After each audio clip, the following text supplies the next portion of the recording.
दोस्तों, स्वागत है आपका हमारे चैनल दृष्टि स्टडी पॉइंट में। आज हम 6 में से एक समास कवर करेंगे। समास की परिभाषा, भेद, उदाहरण प्लस अव्ययी भाव समास।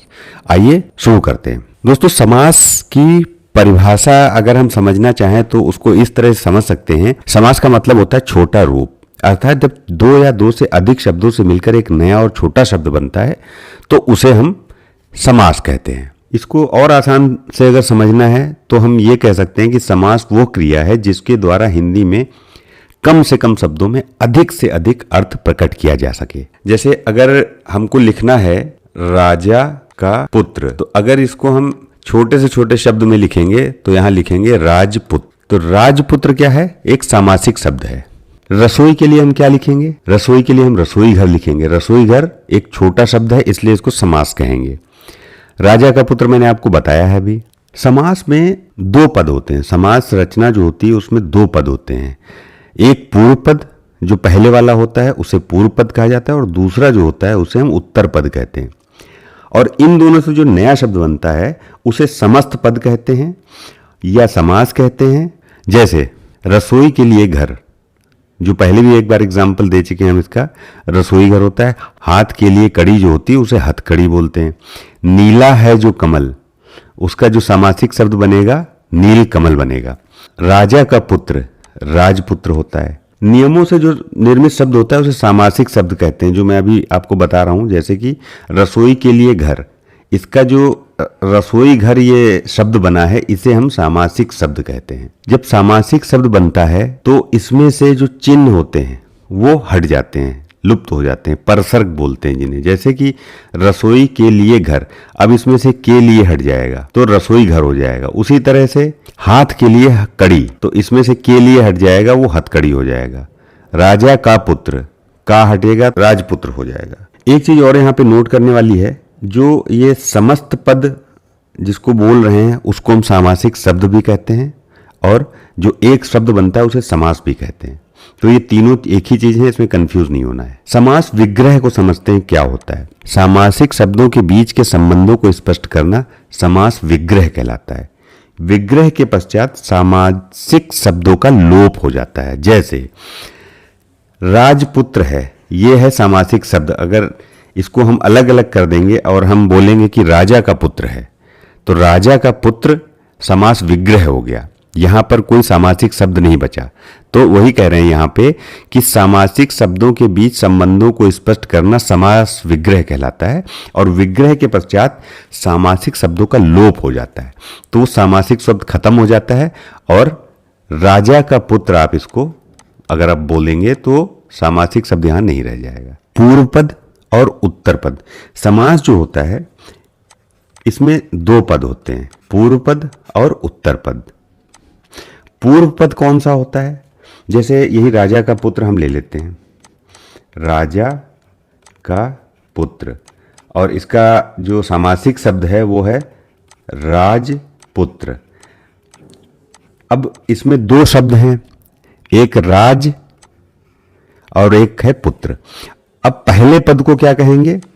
पूर्व पद कहेंगे। जैसे ये राज जो है ये है पूर्व पद, और पुत्र है उत्तर पद। उत्तर पद,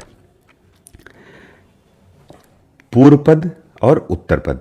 और इसमें पूर्व पद उत्तर पद का दूसरा एक एग्जांपल और समझ लो आप लोग। जैसे गंगा जल है, गंगा और जल। गंगा जल में गंगा तो हो गया पूर्व पद और जल हो गया उत्तर पद। मुझे लग रहा है अब इसमें पूर्व पद और उत्तर पद में कोई कंफ्यूजन नहीं होगी। हमने समास विग्रह समझा है, पूर्व पद उत्तर पद समझा है, समास की परिभाषा समझी है। अब आइए समास के भेद हम देखते हैं। समास के भेद में 6 समास जो हैं हम समझेंगे इस अपने वीडियो में। एक तो होता है अव्ययी भाव समास, इसके बारे में हम डिटेल से समझेंगे, और जो अगली 5 हैं वो नेक्स्ट वीडियो में समझेंगे। तत्पुरुष समास, कर्मधारय समास, द्विगु समास, द्वंद्व समास और बहुब्रीहि समास। 6 समास हैं ये। इसके अलावा अगर हम बात करें प्रयोग की दृष्टि से, 3 तरह से और इसका विश्लेषण किया गया है। संयोग मूलक समास, आश्रय मूलक समास और वर्णन मूलक समास। पदों की प्रधानता के आधार पर भी इसका वर्गीकरण किया गया है। ये हम जब 6 समास पूरे पढ़ लेंगे, हम उसके बाद लास्ट में इनको समझेंगे तो ज्यादा आप लोगों को समझ में आएगा। अब समझते हैं अव्ययी भाव समास। इसमें क्या होता है, प्रथम पद अव्यय होता है। अव्यय क्या होते हैं वो मैं उनकी परिभाषा आपको बता देता हूं, जिससे कि आपको ये समास पूरी तरह से समझ में आए। ऐसे शब्द जिसमें लिंग, वचन, पुरुष, कारक आदि के कारण कोई विकार उत्पन्न नहीं होता, वह शब्द अव्यय कहलाते हैं। अव्यय हमेशा अपरिवर्तित अविकारी रहते हैं, जैसे यथा, प्रति, आ, तथा, इस तरह के वो सारे अविकारी होते हैं, अपरिवर्तित होते हैं। इनके एग्जाम्पल भी मैं अभी दिखाऊंगा आपको। अब पहले हम अव्ययी भाव समास समझ लेते हैं।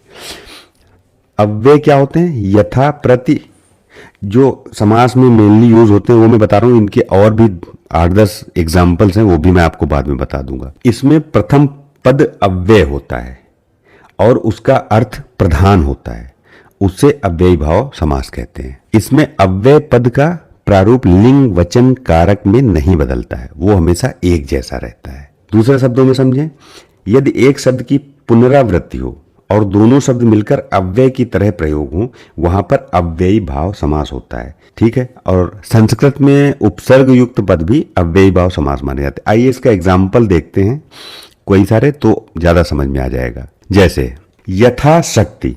अब यथा इसमें अव्यय है, अव्यय है इसमें यहां यथा और शक्ति, इसका मतलब वो शक्ति के अनुसार। तो यथा जो है इसमें अव्यय है, इसलिए ये अव्ययी भाव समास हो। अव्ययी भाव समास को पहचानने का बहुत अच्छा तरीका है कि आपको अव्यय पता होना चाहिए। अगला एग्जाम्पल देखिए, यथाक्रम मतलब क्रम के अनुसार, यथा नियम नियम के अनुसार, प्रतिदिन प्रति इसमें अव्यय है, इसलिए प्रत्येक दिन, प्रतिवर्ष, यथा साध्य जितना साधा जा सके, धड़ाधड़ धड़ धड़ की आवाज के साथ, घर घर प्रत्येक घर। अब देखिए ये घर घर जो है यहां पर पीछे मैंने समझाया था आपको, दूसरे शब्दों में कहा जाए यदि एक शब्द की पुनरावृत्ति हो और दोनों शब्द मिलकर अव्यय की तरह प्रयोग हो तो वहां भी अव्ययी भाव समास होता है।